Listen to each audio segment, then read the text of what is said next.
Baiklah, Assalamualaikum warahmatullahi wabarakatuh. Perkenalkan nama saya Komandan dengan NIM 2310371.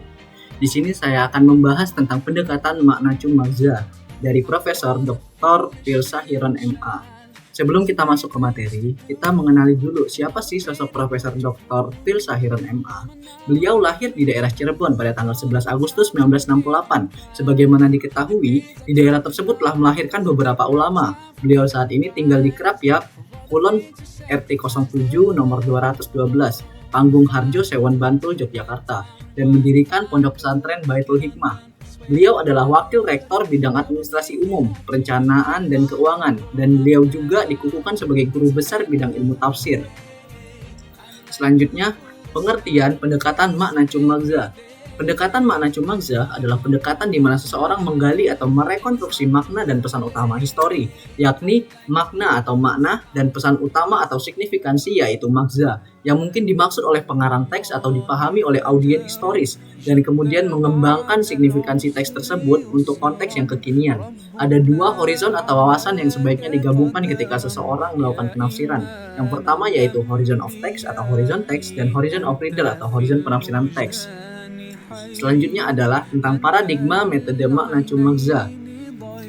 Menurut beliau, metode ini memandang bahwa Al-Quran merupakan wahyu Allah Subhanahu wa Ta'ala sebagai rahmat bagi manusia dan alam secara keseluruhan, atau Mas Halil Al-Nas. Dalam hal ini, Al-Quran bukanlah perkataan atau ide-ide nabi atau manusia lainnya.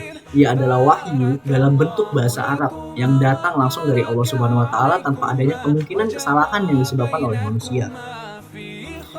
Yang kedua, paradigma selanjutnya adalah bahwa Al-Quran bersifat universal, sebagaimana Allah berfirman kepada Rasul-Nya, dan tidaklah kami mengutus kamu, melainkan untuk menjadi rahmat bagi semesta alam. Arti dari ayat di atas mengatakan bahwa Al-Quran diturunkan untuk menjadi petunjuk bagi jin, manusia, atau bagi siapa saja yang hanya diketahui oleh Allah Subhanahu wa Ta'ala. Meskipun ia turun pada abad 14 yang lalu dan secara khusus turun di daerah Arab, Al-Quran masih relevan sampai saat ini dan di semua tempat atau sahlil bilkulli zaman wa makan. Prinsip universal ini dapat digunakan sebagai jalan untuk menjawab tuntutan perkembangan zaman yang bersifat temporal dan partikular. Metode ini juga memiliki paradigma bahwa tidak ada pertentangan antara wahyu dan akal sehat atau nurani. Selanjutnya adalah prinsip penafsiran makna Magza. Seperti yang diungkapkan oleh Profesor Dr. Pilsa Hiron MA, penafsiran dengan metode makna Magza tidak bisa dilakukan sembarangan. Kenapa demikian? Seseorang harus memiliki ilmu pengetahuan yang linier, yang melatar belakanginya.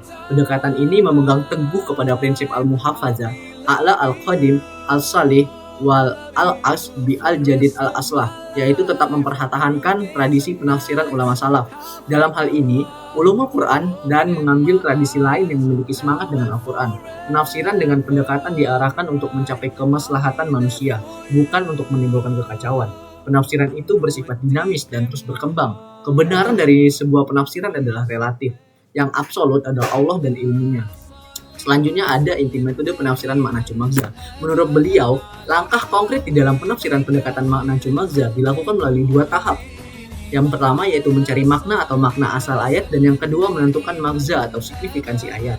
Yang pertama, mencari makna asal atau histori. Untuk memperoleh makna literal, Profesor Dr. Pilsa Hiron telah menyusun langkah-langkahnya. Yang pertama, analisa yang cermat atau bahasa Arab Al-Quran.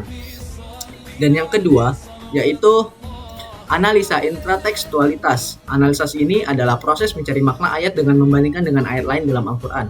Yang ketiga, ada intertekstualitas. Apa bedanya dengan yang kedua? Yang ketiga ini adalah dilakukan dengan mencari sumber di luar teks Al-Quran, seperti hadis atau al-Israiliyat. Yang keempat, memperhatikan asbabun nuzul secara mikro dan keadaan bangsa Arab secara makro saat Al-Qurannya diturunkan. Dan yang terakhir, yang kelima, menemukan maksud ayat Al-Quran ketika diturunkan. Metode yang kedua, mencari signifikansi ayat. Pertama, memperhatikan kategori ayat. Yang kedua, mengembangkan maksud ayat Al-Quran. Yang ketiga, menangkap makna isyari atau makna simbolik. Yang keempat, memperhatikan situasi, waktu, dan tempat yang akan menjadi objek pesan ayat. Dan yang kelima, menafsirkan ayat dari sudut pandang keilmuan. Contohnya psikologi, sosiologi, antropologi, sains, dan lain-lain. Dan yang terakhir atau yang keenam, penyesuaian dan implementasi pesan ayat. Berikut adalah contoh ayat yang ada di dalam pendekatan makna Magza yang berbunyi, A'udzu billahi minasyaitonir rajim. Bismillahirrahmanirrahim.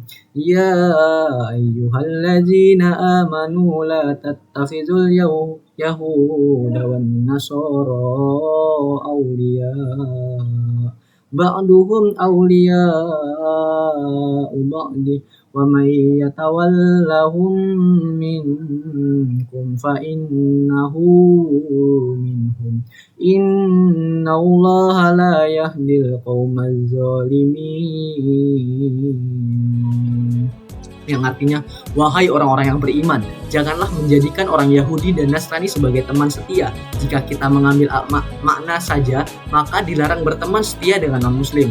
Kalau terpaku dengan makna at-tarihi, tidak memperhatikan al-maghza atau takrifnya, maka akan keliru bersikap tidak mau berteman dengan non-muslim.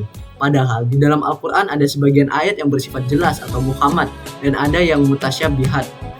Dalam Al-Maidah ayat 51 tidak disebutkan maghza at-tarihinya, sehingga tidak diketahui pesan utama itu apa. Jika kita lihat dari konteks sejarahnya ditambah dengan analisa linguistik, maka akan mengetahui al-maghza at-tarihinya. Pesan utama dari ayat Al-Maidah ayat 51 ini bukanlah tentang larangan berteman dengan non-muslim, namun larangan melakukan pengkhianatan terhadap perjanjian bersama, perjanjian politik Mistahul Madinah yang dikhianati oleh Yahudi dan saat itu dekat dengan Nasrani. Siapapun yang melakukan pengkhianatan, maka bersiap-siap untuk tidak dapat dipercaya lagi oleh yang dikhianati. Begitulah contoh pendekatan dengan makna maghza. Yang selanjutnya adalah analisis dinamika perkembangan. Kelahiran metode makna maghza oleh Profesor Dr. Phil Sahiran MA sebagai metode penafsiran kontemporer yang berbasis hermeneutika tentunya tidak lepas dari pengaruh pemikiran tokoh yang sudah ada. Beliau sendiri mengiyakan ada keterpengaruhan pembentukan metodenya ini dengan tokoh kontemporer pendahulunya. Beberapa tokoh tersebut diantaranya ada Abdullah Sa'id, Fazlur Rahman, dan Nas Hamid Abu Zaid. Dan yang terakhir adalah kesimpulan. Kesimpulan yang dapat kita ambil adalah perangkat metodis dari metode penafsiran makna maghza dari Profesor Dr. Phil Sahiran MA merupakan metode yang praktis dan siap untuk diaplikasikan. Tentunya oleh orang yang kompeten dalam ilmu bahasa Arab, sejarah, linguistik, dan beberapa ilmu pendukung tafsir lainnya. Metode ini menjadi penting untuk dikenalkan kepada mufasir generasi kontemporer agar produksi corak tafsirnya tidak literal atau tekstualis, namun kontekstualis. Adapun resepsinya terhadap hermeneutika yang merupakan ilmu produk dari barat menjadi aspek yang mengembangkan metode penafsiran menjadi lebih progresif dan menerima prinsip sahlil lil kulil zaman wa makan tanpa mengabaikan metode klasik yang sudah ada. Sekian dari saya. Wassalamualaikum warahmatullahi wabarakatuh.